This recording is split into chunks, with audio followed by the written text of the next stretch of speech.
Welcome to Executive Leaders Radio. In this hour, you'll hear directly from our region's finest business leaders. Through each of the interviews, these high-achieving leaders become relatable role models who share how they were able to build their enterprise, their personal secrets of success, about leadership styles and opportunities that lie ahead. Prepare to be inspired and entertained, and to hear wisdom unheard elsewhere. Executive Leaders Radio. You're listening to Executive Leaders Radio, broadcast from Pretoria Law in Tysons Corner, Virginia. This is your host, Herb Cohen, with my co-host, David Kunzman, Pretoria Law, David Parker and Karina Bedour from Colliers International, and are my co-hosts. And David, could you give us a rundown on who our guests are today on the show?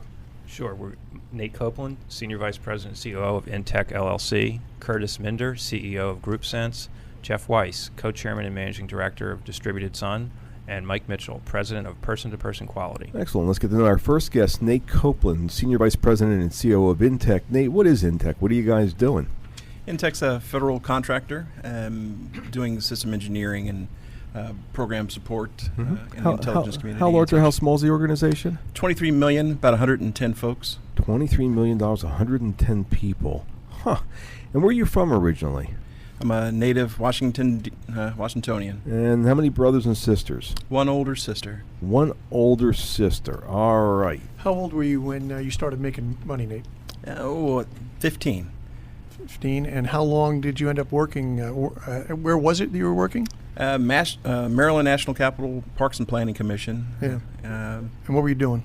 I was then one of the assistant site directors, working with kids on a playground, keeping them off the streets and giving them something to do during the day. And how long did you end up working there? 3 summers. Yeah. And what was the difference between when you started and ended up finishing up? What kinds of things did you learn? How were you different? Well, I became the director by year 3, and I really learned. Director, huh? That's unbelievable at that age. Yeah, and the kids thought I was a lot older. I was only 15, but it played well that they thought I was 21, which was good. And how did that experience kind of fall into what you're doing today?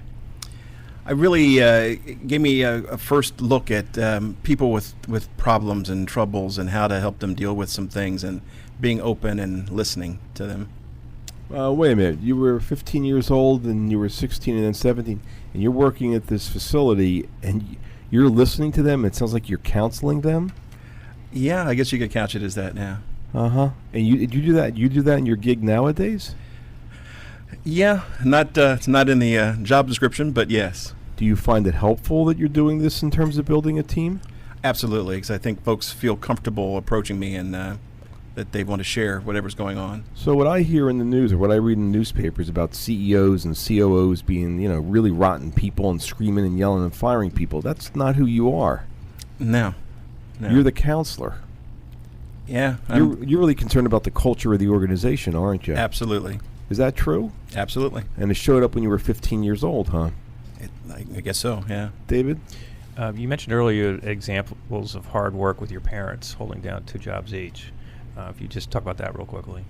Yeah, Mom was a Macking vending change girl, so she had a change purse on and didn't have change makers in the machines back in those days. And she also worked for an insurance company downtown D.C. at the time. And Dad tossed tires by night at a tire company and also worked for the U.S. Tax Court during the day. So they're both very busy, but your dad took the time to understand people. Can you tell us about that? Yeah, Dad, as I think someone has said, Nate Sr. never met a stranger. So there was always people that would want to come up to him, and he'd always think that person is different than me, and I want to figure out why. And how did that help you as a leader? I watched his impact in people's lives, and I thought and I'm still trying to be that guy every day. How do you know he had that influence on people? Yeah, the unfortunate proof was his funeral. And there's about 450 people at his funeral. That's a large funeral, isn't it? Yeah, we weren't expecting that crowd, but what else weren't you expecting? I wasn't expecting the broad band of people that were there, from the cafeteria worker to the guard to the senior court lawyers and judges, all there because they just really loved Nate Sr. And how's that affected you and how you've built this business? You can't have a business without the people, and I truly believe that at our company that we are truly, it's not more than a bumper sticker, that we're really focused on our humans. Lots of individual time spent, lots of shoe leather burned, a lot of gas burned up as I go around and visit and talk to our folks. Did you tell us earlier that when you came to work for the company, you made sure that the CEO's profile is actually transparent on the web? You've actually published stuff about him and published stuff about his childhood because you wanted people to see that what kind of organization they were coming to work for? Absolutely. I truly believe that if you're going to be a part of an organization feels like the person running it. So it sounds to me like you've got a lot of respect for folks that are senior, starting with your dad. You had a lot of respect for your dad, especially that's proven with the funeral. It sounds to me like it also transfers to your relationship with your boss. But it's like you don't see yourself superior to everybody in the team. It's like you're counseling. You want everybody to feel part of the team. Absolutely. I'm a participant leader. Karina, what are you thinking? So 15 years old, counseling other probably 15 years old young folks. Obviously, your dad was really influential. Who else outside of family was really influential for you? There was a very close friend of the family. His name was Greg. He was an Army major. And like Dad, he was a very people-focused guy. And he was really my first true taste. While Dad had been in the military, he was my first true taste of a military officer at the time. So how was he influential in what you do today? I reflect back on Greg sitting me down and talking to me about military leadership and mirroring that with my dad's leadership, and that, you know, there's going to be many people that salute you as an officer, but you want them to salute you for the guy in the uniform, not what's on your shoulders. So that's how that ties into today. You don't see yourself above everybody else. You're really a partner in leadership. Yeah. Tell us about faith. You've got you got a lot of respect in your blood, and I'm wondering if that came from being faith-based.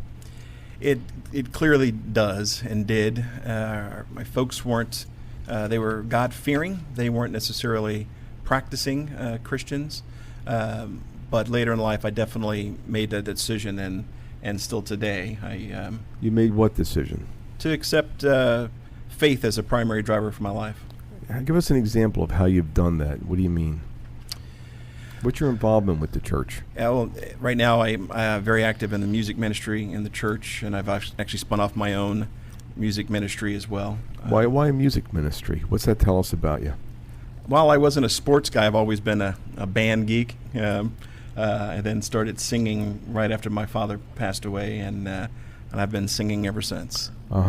And so what have you learned from the church and being a band geek that has anything to do with building this organization, which is now 110 people and $23 million, where this paper says that you're the chief operating officer? Mm-hmm.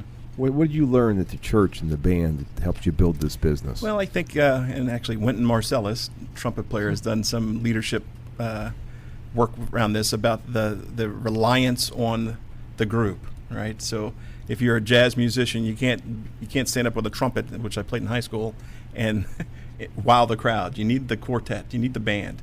You need the support. You need to be able to work together as a team, and everyone needs to appreciate and give space to everybody on the team.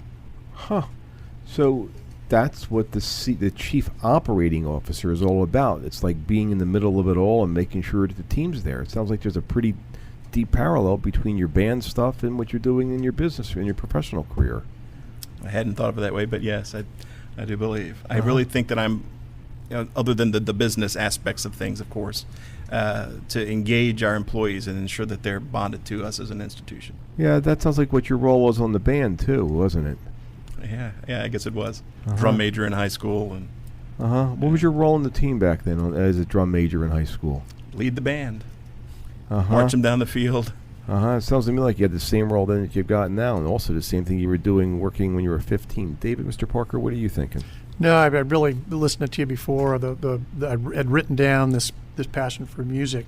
When in leading the people, what kind of things have you learned as the band leader, the orchestra? How has that specifically helped you in taking your company as far as you have? I think it's focused on individual strengths, and I actually call it tagging up, and it's getting their aspirations and their goals, and not necessarily just mine, and then how can I apply them to our whatever we're after. So either we're after performing this piece of music, how can I use the drummer's specialties there, or in our organization, how can I use the extrovert in the right place, how can I use the introvert in the right place, and not push them to places they don't necessarily want to go. Makes complete sense to me. So you're telling me that you're getting to know, on one hand, there's the organization, there's the goal for the team, but you're getting to know each of the individual players and what their strengths are and using everybody for their strength. You did that in the band, and you're also doing that in the business? Yeah, I try to. I think we focus in business in general too much on our weaknesses and try to fill our weaknesses. They are what they are, but I think we don't take enough advantage of our strengths. So, but that's where your deep feel and understanding of people really comes into play, because that's, in fact, we were talking earlier about your being the counselor. The fact that you really get to know these individual people, so you're able to use everybody wisely for their strength. I guess they feel fulfilled also because they're doing a good job, because it's their passion what they're being used for. I think so too. I think if people feel that they're truly a part of something big and appreciate it, bigger than themselves, everybody wants to do that. I think they feel valued, and we never let them forget it. Sounds to me like you're a master in the study of human nature. What's the website address for this InTec? InTecLLC.net. Let me have that one more time. INTECLLC.net. We've been speaking with Nate Copeland, Senior Vice President, COO of InTec, here on Executive Leaders Radio with my co-host David Kunzman, Pretoria Law, Dave Parker, and Karina Bedour. Colliers International will be back in a moment right after this.